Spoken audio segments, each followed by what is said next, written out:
Welcome to the Stressless Eating Podcast, where we help diet-obsessed and food-crazed women break themselves out of the food and body prison, end the dieting madness, and take control of their health for good. I'm your host, Leanne Ellington, and this podcast is about answering one question. How can you heal your relationship with food and your body and take a practical approach to this whole self-love journey, but without all that restriction, obsession, and shame, and without needing years of therapy just to do so? If you want to know the answer, you're in the right place. All this information is 100% free, so please subscribe to and review our podcast. Hello and welcome to the Stressless Eating Podcast. You're probably wondering, who is this? It's a guy's voice. Well, my name is Kevin Donahue. You may remember me from an earlier podcast that Leanne interviewed me for. But today we're doing something a little bit different. We want to really go someplace that we haven't gone before. Not Leanne, not you. And I'm going to interview Leanne today. And we're going to talk about a few things. We're going to talk about her new book, Stressless Eating. You know, why now? Why the book? And we're going to talk about the woman behind the book, the woman you've been listening to, and the woman who's making a major impact in the world. And we're going to figure out the what, the why, the who, the where, and all of those things so that you can have some additional breakthroughs in your life. If you haven't had one yet, I'm sure you're going to get one in this episode. But it's going to be my pleasure now to interview my good friend and longtime confidant, Leanne Ellington. Welcome to the podcast, Leanne. Hello. It's so cool to be on this side of the tracks. That's great. So today we're going to have a conversation about you. You know, one of the most difficult things that in life is to take a look at ourselves, right? And have someone else beyond ourselves ask us the questions that other people may want to know. Yeah. Right? And even as good as you are at sharing who you are and being vulnerable and authentic and all of these things, sometimes it's better just to have someone else talk to you. So that's what we're here to do. Are you ready? I'm ready. I love it. I'm up for it. Okay, great. Well, first of all, I want to talk about the Stressless Eating book. Yeah. Why this book? Why now? How did you come up with this? What's behind this book? Yeah. So, I mean, the message of stressless eating has been something that's been near and dear to my heart for so many years. I've written books before, and I'll be brutally honest, I didn't feel like writing a book. It's a long, brutal process. It takes a lot of heart and soul and energy and mental real estate. And I knew that stressless eating was eventually going to become a book, but I kept putting off the when because of everything that I just mentioned. And for reasons that are kind of beyond the scope of this interview, it was really, to me, it was a God thing. You know, I kept hearing, Leanne, this message needs to be more widely available to those that need it. My webinar has been circulated thousands and thousands of times, but, not everybody has the ability, or maybe that's not their modality or medium with which to watch. And people have told me time and time again, this needs to be a book. So finally, I listened to the voice that had been calling to me, and I put my own desires to relax and chill out aside. And I just put pen to paper and got the message out. And really, the reason it felt so pressing is because the problem that stressless eating solves is getting worse and worse by the day. Sure. More and more women are falling victim to the diet mentality. And here's the thing. Diets and exercise plans and stuff like that are a solution for some people. That's all they need. They need to just up-level the healthy eating, and they need to up-level moving their bodies more, and that's enough. But for a large majority of women, there's so much more to it. And just throwing a diet or an exercise plan at somebody that has a deeper struggle, it actually perpetuates the problem. It makes it a lot worse. And not to mention all the shame and the self-condemnation and the judgment and the fear that comes alongside it. So because this problem is getting worse and worse, especially in today's day and time. We are coming into this, for lack of a better way of saying it, a post-pandemic world, and people are trying to figure out the new normal and the coping mechanisms, using food for coping mechanisms, numbing out on Netflix and social media and the comparisonitis of that. It's just, becoming such an intricate part of so many women's lives, especially the women that need the messages of stressless eating. So the why now is just because it's getting worse and worse, and the world's throwing more diets at women that need a bigger answer. Yeah. And before we move forward, how could people get this book? Yeah, so it is available on Amazon.com right now. Okay. And if you want the digital version, you can also go to StresslessEatingBook.com. Great. Okay, great. And so, you mentioned this. Is this strictly for women? Is it for men? Who is this book for beyond the people who are listening to your podcast? Yeah, great question. I'm aware that there are men out there that struggle and suffer from disordered eating and the self-image and body image that comes alongside the diet mentality.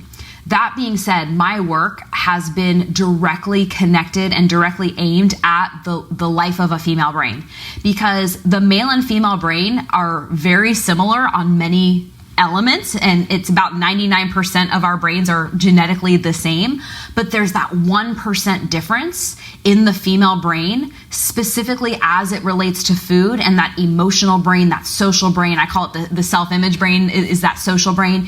It's bigger and more active in women, and our brains need that type of emotional connection more. And so in turn, when you look at disordered eating, there's a much higher incidence of it happening within women. When you look at depression and anxiety, there's about a 50% higher incidence of it happening with women. So it's not that I can't help men, but the messages are specifically geared towards how the female brain works, and specifically how it gets fired and wired alongside food and sugar and other coping mechanisms. Like dieting is also a coping mechanism, so it can help men, but it is specifically geared towards women. Yeah, and the reason I like the idea of a book, and you and I both know a lot of authors, many best-selling authors, is it can make an impact around the world, right? It gives us an opportunity to get our message and our solution across to people who may not have access otherwise. So that's great. Congratulations on the book launch. Thank you. And so who is this for exactly? Who are the people that you're trying to reach now? Who do you think this will make the biggest difference for? Yeah. This book was specifically written for any woman who is kind of in that diet obsession and feels a little bit crazy around food, and is on that diet roller coaster. That's one kind of woman that's going to benefit from this book. Any woman that has an emotional relationship with food and tends to overeat. So whether that's binge eating, mindless eating, emotional eating, self-sabotage, comfort eating, loneliness eating, any way that you're feeding your feelings with food, this book was written for you. If you have a really disordered relationship with your body, so shame, comparisonitis, self-image and self-esteem issues, this is absolutely written for you. If you have, it's that on, off, up, down, in, out roller coaster where 1 minute you're feeling great and you're, counting macros and calories and points and all that, and the next minute you're, knee deep in a pint of Ben and Jerry's ice cream, and you really feel almost feel schizophrenic. Like you feel in control 1 minute and then completely out of control another minute. This book was written for you. And if you're just sick and tired of spending so much mental real estate thinking about food, thinking about your body, constantly obsessing and stressing and second guessing yourself, this is absolutely written for you. And then if you just know anybody that is suffering like this, and you hear, them constantly bouncing from one diet to the other, and that yo-yo up down, roller coaster that I speak of, definitely let them know that this exists, because this is a problem that's not often spoken about, and there's a solution for you out there. So let's take it back a little ways, maybe 10, 12 years. We've known each other for a while now. Mm-hmm. Let's talk about the evolution of this. Yeah. There was a time where you were a gym owner, mm-hmm. and you were, running fitness courses and this type of thing. There was a moment there where you had a switch, where, and you and I are the kind of people that love making a difference in the world. And so there's a moment there where you had a switch. Talk about that, where you became someone, instead of being a fitness instructor, you became someone who really wanted to make a transformational difference in the lives of women. Yeah, absolutely. Well, I got into the fitness industry originally thinking that was my way to make a transformational difference in women. And what I realized was that I was able to help women make change, but lifelong, long-term transformation, that was a completely different conversation. I got really good at, and this was because this is what I was doing and who I was being at the time. I got really good at helping women, drop pounds fast and get in their skinny jeans and all that good stuff. But what I was realizing is time and time again, the patterns they were coming back to me 6 weeks, 12 weeks, 6 months from now and being like, Leanne, I need another 6-week challenge, or I need another skinny jeans challenge, because the issues that were causing them to overindulge or gain weight or whatever it was for them never got addressed. So I had this cognitive dissonance kind of brewing within me where I was like, something's missing. Like there was a piece of the puzzle that was missing. But on the back end of that, it was missing for me too. Like I was them. I was still handcuffed to diets to make sure that I didn't gain weight, handcuffed to exercise programs to out-exercise the food that I was overindulging in, still had this disordered relationship with food. But I didn't know what I didn't know. So what started happening is I started discovering that there was something within me that really needed to be healed. And it wasn't going to ever come from another diet. And that I couldn't out-mindset the wiring in my brain either. Like this was in my brain and my nervous system, decades of patterns that you can't out-motivate and white knuckle. So I started just doing a lot of work on myself, hiring coaches, studying the nervous system, getting educated from people that know about how the brain actually works, behavior science, kinesiology, all of the things and psychology, because that's part of it too, but all the things that, again, I knew they were part of it, but it wasn't any one thing because it was all of it. So as I started to kind of create freedom for myself, that's when I realized like, whoa, oh my gosh, like not only am I not helping these women radically transform, I might actually be harming them by giving them these, meal plans and harsh, not super harsh, but again, I didn't know what I didn't know, but it was still that high intensity kind of circuit-based training at my studio, at my gym that I owned. So when I had this experience, my first response was like, okay, let me just see if somebody wants more. So at the time I think I had like 180 people that belonged to my gym. And so I just sent out an email to all of them and said, hey, I'm offering, this is not about weight loss. This is about like and I don't remember the words I used, but it was basically like, this is about, motivation, accountability. And those were the words I was using at the time too, but like a heightened experience of yourself. And I opened it up to 10 women. It sold out in 24 hours. We culminated the entire 12-week experience, and it was the best thing I'd ever done. But I didn't know how amazing it was until we culminated the 12 weeks with this beach retreat, where we rented this beach house out in Ormond Beach in Florida. And everybody came and we did this, transformational weekend.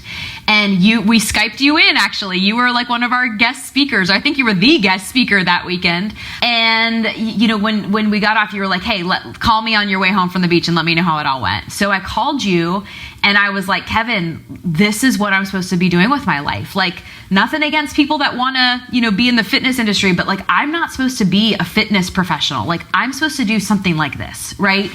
But what do you do when you have that realization it meant completely flipping my life upside down. I was very well known in the fitness industry. The media was pimping me out all over the place. I was, on the news every single week, CNN and Business Journal and newspapers and Fitness RX magazine. And like everybody knew me as this whole, like my persona was the fat girl to fit girl kind of persona, which I later learned was probably not the best thing for my own self-image. But again, I didn't know what I didn't know. I'm going to stop you right there. Yeah. So, when we first met. Yes.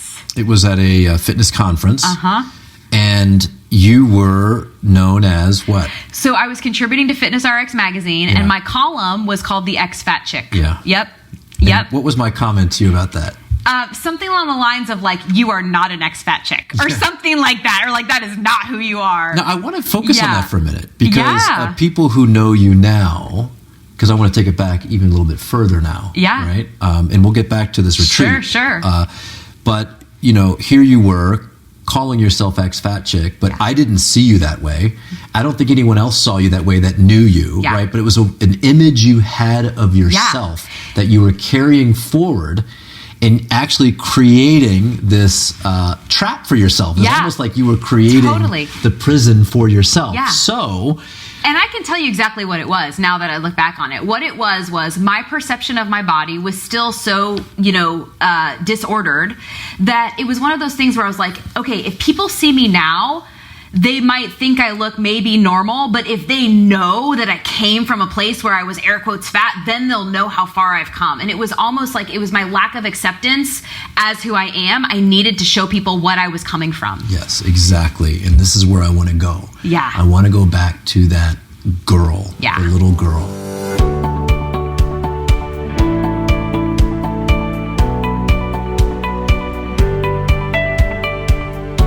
Maybe your audience knows, maybe they don't, because people see you and perceive you as a certain way now. She's always looked this way. She's always had it together. She's always been confident. Like, this is always the illusion we have, right? Yeah. People don't know that, it's the 10-year overnight success. Yep. Right? Or the 20-year overnight success. So let's go back even further where you did have that struggle, yeah. right? And you were overweight and you were using food as almost like a drug yep. in your life. Let's talk about that girl, yeah. that Leanne. For sure. And we'll get back to the retreat and we'll talk about totally. the book again. But let's go back to that girl who has, because of that little girl, this book was able to come yeah. about. So tell me about that little girl and what that struggle was like for you. Yeah, and I hear it now because one of the things that I remember, even just a few years ago, I remember I got so disconnected from who that little girl was, and it for a brief moment in time, I wasn't connected to the pain and suffering of the women that need me to help them. And so a few years ago when I discovered that, and it was just a short blip on the radar, but it was meaningful, and I was like, I will never, ever, ever forget about who I was, because that is what brought me to who I am, and the women that need me most need me to remember that pain and suffering, so who I was, and it manifested differently, because remember, my struggle started when I was 8 years old. I was in 3rd grade. My dad took me to Weight Watchers, so from a very young age, food was emotional, food was personal, and I picked up a belief that there was something wrong about my body, that I was different. And that's when I also started like sneaking food, because food was something that was like there was a watchful eye, because I was supposed to be on Weight Watchers all the time, and my parents, it was one of those things where there were literally like 2 different cabinets, one for my 2 older brothers, which had like sugar-coated cereals and junk food, and one for my brother Darren and I, who also got taken to Weight Watchers same time. And it was just this, food became this form of, it was this forbidden fruit that we weren't allowed to have. So food became something that I felt I needed to sneak. And then, of course, when the watchful eyes weren't there so much as I grew up, and I didn't need to, be in that way anymore, even though I still did to an extent, then it just started consuming me, where I was just, I remember, like, I was a couch potato. I wasn't into sports. I wasn't, I was in chorus, and I wasn't encouraged really to move. My parents were doing the best they could, raising 4 kids and figuring it all out. This isn't a blame thing.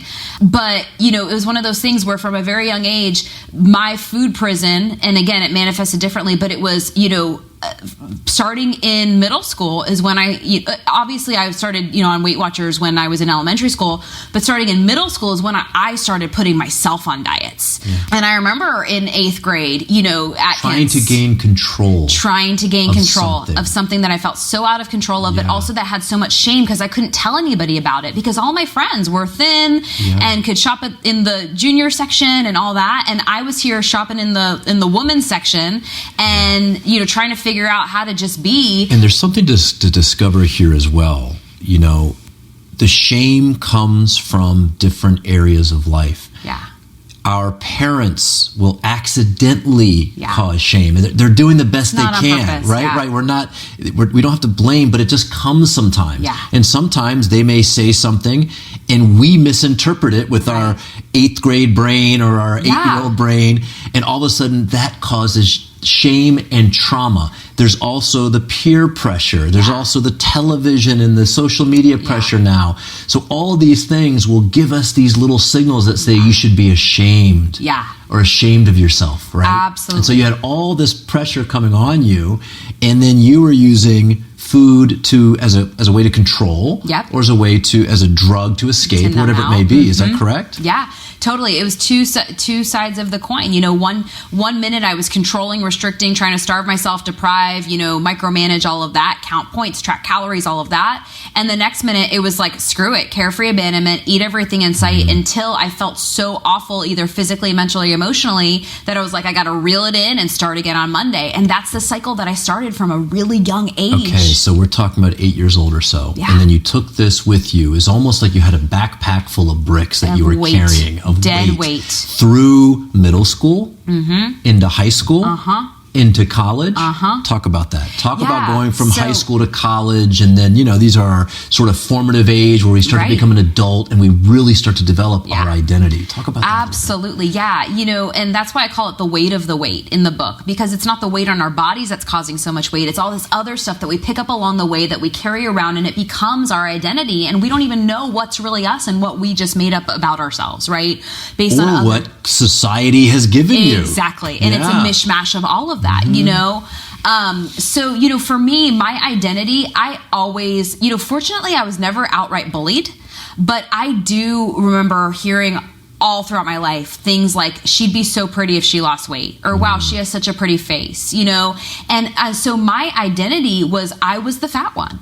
Like I just, and nobody ever told me that specifically. And that's the thing, even going back as early as, childhood, my dad never called me fat. He took me to Weight Watchers. I denoted that meant something along those lines. He would never say that. He loves you. Exactly. And he was, looking back now, he was just trying to prevent me from following in his footsteps. How is and he trying to know? protect Weight me. Watchers should solve the problem. Let me ask you this. So, and so where did it stop you in life? Like, where in that high school, middle school area, where did you get stuck? And I'm sorry, high school and college, where did you get stopped because of this feeling that you had? Totally. And that's weight. I talk about the weight number 4 in the book is waiting for the weight.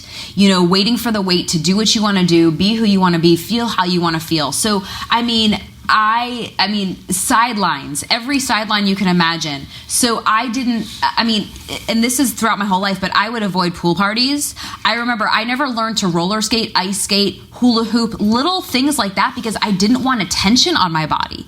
Like, who knows? Maybe I would have been a rock star roller skater. I never gave myself that opportunity because I didn't want attention on my body, right? I didn't put myself out there in the dating world. I always, I just assumed rejection from guys. My first romantic relationship wasn't really till college. I was a late bloomer on that front. Sure. But I just assumed rejection. No, but you had the desire to fall in love. You'd hear love songs or watch romantic movies. You're like, oh my gosh, I hope I meet a knight in shining armor. Yeah.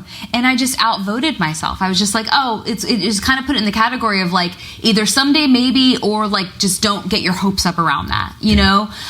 But experiences, into college, same stuff, just different, I would avoid football games because I didn't want to be, it was hot in Florida and I didn't want to be in tank tops. I would avoid wearing shorts, tank tops, anything like that. So any activities that required that, and then in my last year of college, I started traveling abroad.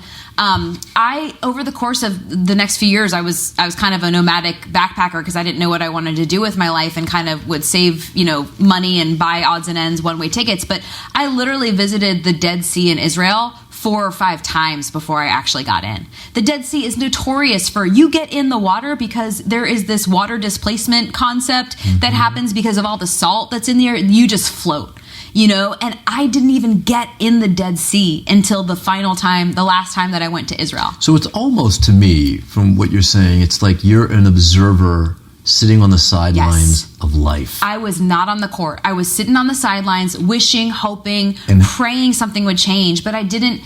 And that became my identity. My identity was somebody that said no. And how did that feel? Yeah, it made me feel helpless, hopeless. It made me feel like I was living beneath my potential. That's one of the number one things I hear from women nowadays is like that gap of untapped potential of who they're not being and what they're not living because of the weight of the weight. Okay.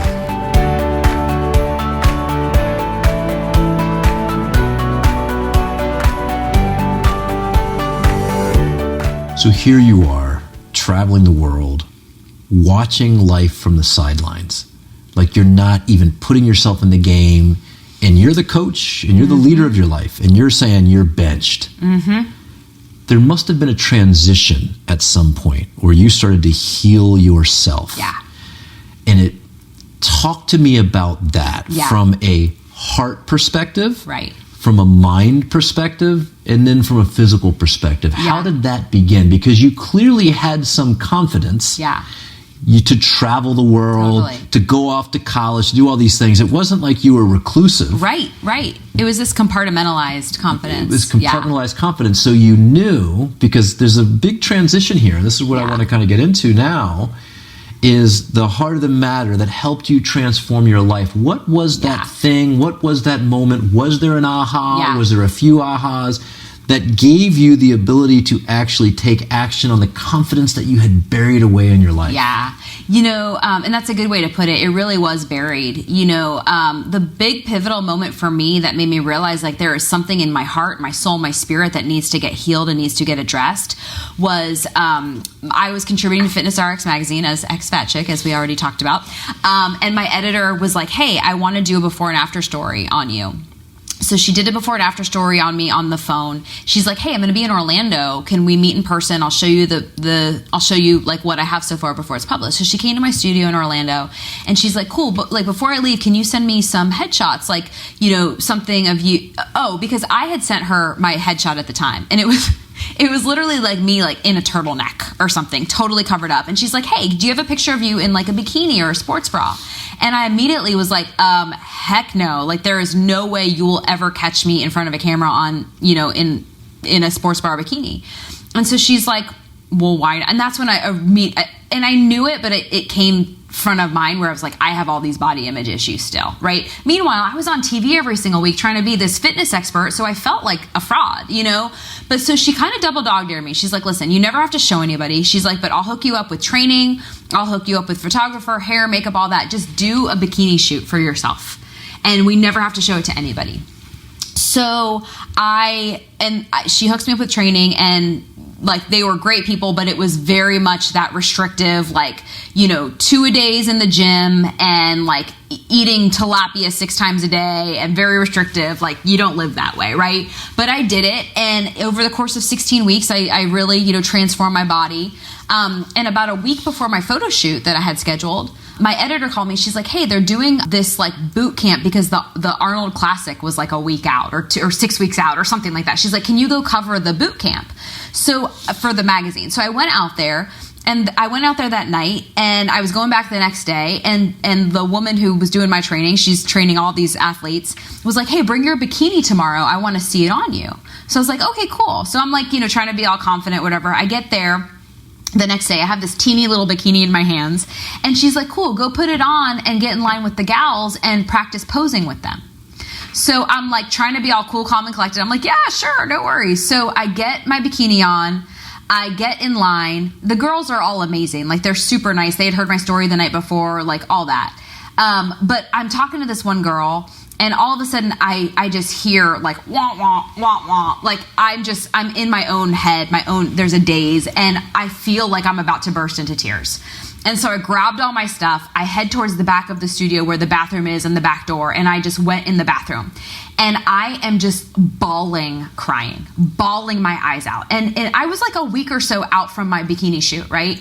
So I remember looking in the mirror and I was like, my arms were just crazy toned and my stomach was flat and everything, I looked the way I always thought I wanted to look. And now I call it the face-off between my fat head and my skinny head, where I knew that the way I looked was the way I always wanted to look, but I just knew deep down that something inside hadn't shifted and that I still felt like this, for lack of a better way of saying it, a fat girl. And so I ran out, ran to my car, I called my editor, I was like, this is what just happened. She's like, don't worry about it, it's all good, we'll use the footage from last night, like, you're good, But that's when I realized, like, something has to shift, and that's when I just started going from, the business of the body to the business of the brain and the self-image, and really started studying the self-image. Maxwell Maltz was a big, inspiration for me, the plastic surgeon who realized that he was doing plastic surgery, this is back in the 30s, Psychocybernetics. cybernetics, doing rhinoplasties and boob jobs and all the stuff we're getting today, but people are coming back and still having this kind of, misperception of who they are and what they look like. And I was like, that's what's happening to me. Like, I look this way, but I don't feel this way. And so that's when I started going down the road of, studying that side of things and the behavior science side of it and the psychology side of it. And then obviously you introduced me to Dr. Cobb and I started studying the nervous system. Sure. And once I started learning about the Landmark Forum. Yes, that's right. Landmark Forum. Which is a transformational, which puts us in a room full of everyone from 17 to 85 years old, white, black, Asian, gay, straight, girl, guy, like the gamut of people, right? And all of a sudden there you are, everyone's story is just the same. Everyone's got the same insecurities and it really does cause some transformation. But I want to go back a little bit further here. So what gave you the confidence to even get in the fitness industry? Yeah. Is it something you studied in college? Is it something So, here you are, an overweight gal who can't get control or whatever it may be. And now you're saying, I'm going to open a gym. Yeah. And then all of a sudden, what the hell? So how that looked, exactly. It doesn't make sense. The math doesn't add up, right? So what happened was through the eat less, move more diet mentality, I lost close to 100 pounds and I made over my body. Wow. And I thought I had it cut. I was like, I have it made, because I hadn't realized how out of control I really was, because I was just using endless amounts of willpower and all that. And using exercise to outwork my food struggles, right? But I didn't know any of this. So I was just like, if I can do it, I can inspire so many other women to do it too. Sure. So I opened, I actually was like, I don't want to get a weekend certification because, as you know, the fitness industry is very unregulated. I was like, I want to get an actual education. So I found a school where you actually, half the day you're in the classroom learning anatomy. Let me just pause you real quick. And how old are you at this point? I was like 23. Okay, maybe. So you're kind of out of college. Yeah. You went on your trips around the world, and now you're like, okay, here I am. I want to start a career. And you want to start a career, but you also were like, I'm going to force my way into being thinner. It was all honestly the draw of this school was more. It was less about becoming a trainer and helping other people, and it was more about like, this is how I'm gonna force my way to be skinny. Wow, was kind of what it was. Okay, and then cool. I did fall in love with the idea of helping other people, because I did see that there was a hole in the marketplace of real women.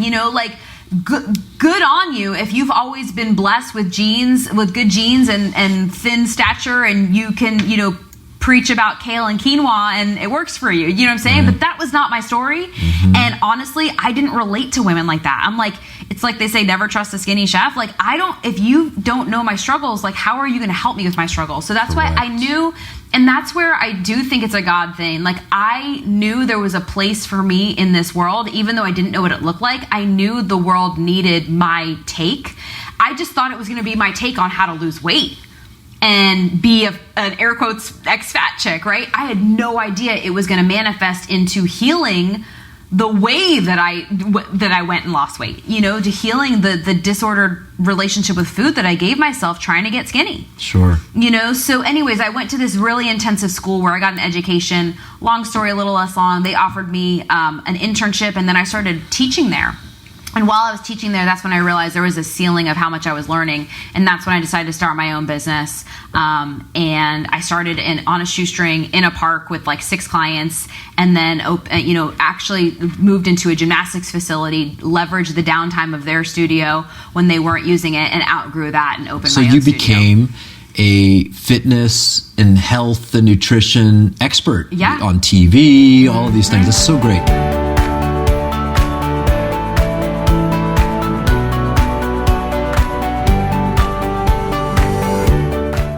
And so let's go back at the same time, fast forward to today. Yeah. You have this identity. Yeah. You feel like you created the identity. Society sort of gave you this identity, family, friends, et cetera, et cetera. How do you handle that today? So, we carry our identity with us everywhere. I mean, we're all schizophrenic from the standpoint that we have multiple personalities, right? And we have to put on different hats. So you still walk with that little girl who, had some struggles and insecurities in middle school, carried into high school and into college, et cetera, as you traveled. How does that manifest today? Yeah. Does that little girl still speak up? Are there struggles you deal with? Are they daily struggles? How does that look like? Yeah, it's a great question. One of the things I tell my clients is like, I'm teaching them a curriculum that they're going to have the tools to lead them for the rest of their life. And it's never me coming from some high mountain of like, oh, I dealt with this back in 2009 and I never have to deal with it again. It's like, no, these things are going to come up. The circumstances are going to come up. The old beliefs are going to come up. But what transitions and what transforms is who you show up as in the face of them, right? So yes, my not enough thoughts and my, fat goggles, as I call them, they are a lot. They're not really as much of a part of my life anymore, right? But notice I didn't say they never show up. Yeah. So when they show up, I have the tools to transform those thoughts and really bring myself back because I'm grounded in my new self-image. And that's what it is. And that's why, I can give everyone listening to this podcast my stressless eating strategies that I teach my clients. And it'll help them get freedom with food like gangbusters. Yeah. But if we don't go address the self-image and the thoughts and the beliefs and the identity that's causing them to think and act and feel and behave the way that they are, they'll always end up right back where they are right now because that's not a food problem. What I hear you saying is that there's a way of being. Yes. Right? That it's, and it makes me think of like surfing, for example. Mm-hmm. When I first went to Costa Rica, I didn't know how to surf. And the first time was a bit of a struggle and you fall down and you maybe get a lesson from someone, an expert, don't go alone, right? Yeah. And if you go out there with an expert, you're going to learn a lot quicker. And then all of a sudden, but before you know it, you paddle out and you don't even think twice about it. And you feel like a surfer. You paddle out and you are a surfer, right? Yeah. And you can remember the days where it was difficult. And then and maybe you take on bigger waves or different types of surf. But then it just becomes a way of being, or even learning a language. Yeah, and that's exactly how I relate it in the book and in my course. Is like it is like learning a new language. And so at first you're learning a new language and you're like, I don't understand anything. And because it's a whole new paradigm, it's a shift in thinking, it's a whole new language and way of thinking. Yeah. But it's a language that it gets easier the more you practice it, and you get better at it the more you practice it, so that you can practice it less and less, and it just becomes who you are. Yeah. Versus dieting gets harder the more you practice it. You get worse at it and it never becomes who you are, right? Yeah, and it's like, there's a point where I was learning Spanish living down in Central America, and then I would actually dream in Spanish or just think in Spanish. And absolutely, and you could just switch back and forth, but it's like a way of being. So now, instead of having these, it's like you didn't have the tools before. I did not have and the tools. You didn't have the knowing. Your parents didn't have the tools. Your brothers and sisters, maybe even culture didn't have the tools for you.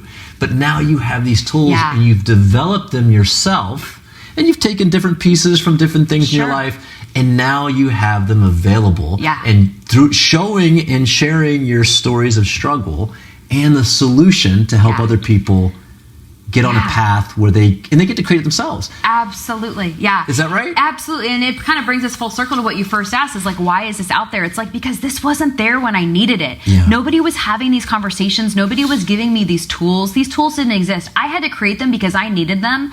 And I think about it, I'm like, I hope my niece never needs it. I hope my future daughter never needs it. But if they do, it's there, and it really is a toolbox that's going to grow and evolve. And like you said, it's an individualized process. So the principles I share are, govern everyone, but the way it's integrated into your life, we got to look under the hood and see what's going on in your brain, your nervous system, your beliefs, and really address that on an individualized basis. But absolutely. One of the things I love about your program is, you talk about judgment and self-criticism and guilt and shame, the emotional stress, the weighting of the weight, all these different things. And it's really it's an emotional, you're tapping into the heart of the matter. You're getting deep here. Yeah. And it becomes profound because it can transform the way of being. So I think it's really, really cool what you're doing. I love your program. I love the difference you make. Share some examples of people, and maybe, I don't know if you want to share names or what, but share some examples of what the difference you've made in some people's lives and the impact you're making in the world right now. Yeah, well, so many of my clients come to mind, but I'll just share some kind of, I'll tell you the patterns that I'm seeing and what's kind of shown. So most of my clients come to me thinking that they are going to be the one person that can't be helped. Like they're so far gone. I've been doing this so long. I've had decades of struggles, right? A lot of my women come to me after going down the roads of therapy, trying therapy and EFT and different, all these modalities and spending tens of thousands of dollars, right? Most of my clients have tried every diet under the sun, or if it's not a specific diet, it's just the counting, tracking, weighing, measuring, stuff like that, right? Most of my clients have some sort of coping mechanism that they're using on the other side of that, whether it's overeating, emotional eating, stress eating, binge eating, comfort eating, all those things, right? So that is the big pattern that comes in. And then what goes into the individual basis is what's keeping them from their life, right? So one of my clients, she came to me and obviously it was the weight and her health and her body, but she wasn't showing up in her career. But more importantly, one of the biggest things that we discovered when we first talked is she really wanted to invite love into her life. And she hadn't dated for like 15 years, and she was in her 50s. And, one of the things that we, kind of collectively discovered, and she realized it on her call, she's like, Leanne, I know I'm never going to be able to invite love in until I invite it in for myself, until I can actually love myself. And that's really what this is. Yes, it's a food journey, but it is not about the food. It is about loving yourself, about breaking free from the self-rejection, from the self-isolation, from the self-loathing, from the self-criticism. So that's one example. I have, examples of women, again, who just, one that comes to mind is I have a gal who, was pre-diabetic when she came to me. And I told her, I was like, listen, I'm not making any promises. This is not about overcoming diabetes. This program is not about that, right? Right. But here's what I know about the brain and the nervous system and our ability to heal. And when I talk about the nervous system is getting signals from your physical, mental, emotional, social, spiritual brain. It's this three-dimensional conversation. It can't just be about food, right? So again, when we addressed her from a nervous system level, top down, she reversed her pre-diabetic condition, right? Yeah. The same thing's happening right now with a woman in my program that has a kind of debilitating autoimmune disorder. And she's about to be taken off of her meds. And she's only on like week 9 of the program. Right. So these are some of the miracles that are happening. But really what I would just say is this freedom, the general, purpose for most people is like, when you think about that one thing in your life that you just wake up in the morning and you think about 24 hours a day, it's on your mind. What should I eat? What shouldn't I eat? Am I dieting? Am I not? Will I fit into this? Will I not? And then you go to sleep thinking about the same things or counting, what did I eat today? What didn't I eat? And it just takes up so much mental real estate. All they want is freedom and from this burden of just being able to live at peace, and food can just be food and they can show up present in their life and not be in their face, they're in their head about it, And you don't even know because it's in your blind spot. Yes. It's sitting in your blind spot and it just becomes life. Right. And you don't even know you're sitting yourself on the sideline. Yeah. It just becomes part of life. And I think there's a phrase I love. It's in order to have a breakthrough, you have to break something. Yeah. Right? Something has to break. Yeah. Which is a difficult thing for us to break life patterns. And I think one of the ways that I've been able to do that in my life is by going outside of my circle, because we do create a comfort zone in our lives with the people that support us, even if the habits aren't good, right? And so to go outside of our comfort zone and find someone who can talk to us differently, or at least give us the tools to see ourselves differently. And whether that's in a book like Stressless Eating, or a program like Stressless Eating, or even just listening to a podcast, listening to this interview, right? And sharing it with other people, right? Because it's like, hey, you should take a look at this. I mean, how often have I given you a book or referred you to a program, and vice versa? Yeah, right? Totally. And it's like having people in our lives that can give us access to new ways of thinking and new ways of being. Especially with this struggle, it is most commonly held so close to the chest because of shame. The majority of women I work with, it is their deepest, darkest secret. Nobody knows. They are successful and influential and all the things on the outside and putting on a happy face, but inside they're struggling and they're challenged. This tends to be the elephant in the room for them, but nobody knows because there's so much shame that keeps them from even sharing it. Yeah. So if these conversations in themselves will just unlock that shame for somebody to say like, hey, you're not alone. It's you bought the same programming that I did, and it's okay, but you don't have to live like this. And millions and millions of women are struggling and suffering with this too. And it doesn't make you bad, wrong, weak-willed. Right. You just, again, like culture, there's a diet culture out there that's perpetuating this. Yeah. And so I clearly know that you've developed this incredible expertise, this incredible toolkit for people to access to give them the breakthrough that they need or the breakthrough that they want. This book is now out, so you can reach a more broad audience, right? Your podcast has been out now. I would encourage anyone to share this. What's the website again for the book? Yeah, go to stresslesseatingbook.com. Or on Amazon. Yeah, or on Amazon. Make sure you give it a 5-star review. Absolutely. It's a great book. I'm very encouraged by this. I think you're helping. I know you're helping a ton of women out there. And I know one of your goals has been to reach more people, right? So I think this book is going to be a great way to reach more people. Please share it with folks. And then one last question, and we'll wrap this up. And thank you for coming on my show today. Anytime. Happy to be here on the Stressless Eating Podcast for you. Like, what's next? Yeah. So we have this book. It's incredible. You have your program. You have your podcast. What's next for you? What's coming up? What's the big impact that you're looking to make in 2022? Yeah, I would love to get, for me, it's about impact. And I know that, and I say it in the book, I'm like, a book can't transform you. And let me say that in a different way, because it might sound a little bit, deflating in a way. We are never going to be transformed by information. Information is not transformation. We need to radically commit to a whole new level of thinking, a whole new way of being, and a whole new system of thinking and living our lives. So when I say it in the book, I'm like, this book will not do the work for you, right? It's just a stepping stone, and it's inviting women into a whole new paradigm. So the goal for 2022 is actually to get this new paradigm in the hands of 10,000 women this year. Because I know that 10,000 women reading this book, it can invite them into, again, just a whole new paradigm, a whole new way of thinking, and a hope. Because for me, it was like, I just thought I was destined to stay this way forever. I was like, I thought that this is how I have to live. I'm either going to be restricting, controlling, depriving, micromanaging, counting, weighing, tracking, or the opposite, sneaking, binging, overeating, comfort eating, all the things. And then shame. There's so much shame with either of those sides of the spectrum. So even if one person reads this book, it'll make me happy to just let them know that they're not alone, and to just unlock them into a world of, you are not crazy. Yeah. You are not weak-willed. You just learn what I learned, and there is a way to unlearn it and learn something new. Amazing, amazing, amazing. I'm so proud of you. You're doing God's work. You're making an impact in so many people's lives. I'm holding the book up now as if I'm on television, like I'm Jimmy Kimmel or Jimmy Fallon. It's stresslesseatingbook.com, or go to amazon.com and go to Stressless and, do the search engine, Stressless Eating by Leanne Ellington. Get the book for yourself. Get it as a Christmas gift or a birthday gift to anyone.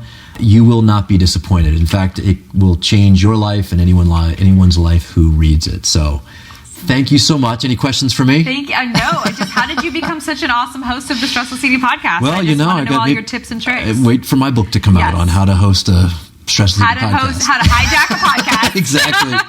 Thank you so much. Awesome. Thank you for coming in here and reversing the roles here. Thank you, ladies, for listening, and we will catch you on the next episode. Take care. Bye. Thanks for tuning into today's show. If you like what you heard and you're interested in breaking out of your own food, body, and diet prison, here's what I want you to do next. Head on over to stresslesseating.com. That's stresslesseating.com.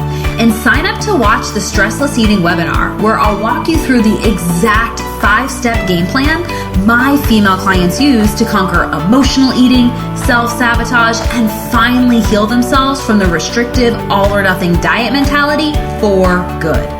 But without obsessing or spending years in therapy to address it. I've laid it all out there for you in 5 easy steps. Remember, healing your relationship with food and your body does not happen by itself. You need expert guidance to make it happen, and we've helped clients all over the world take back their power from the food and find true and lasting freedom while enjoying life and warm chocolate chip cookies along the way. To see if we can help you do the same, head on over to stresslesseating.com. I'm Leanne Ellington, and I'll see you next time.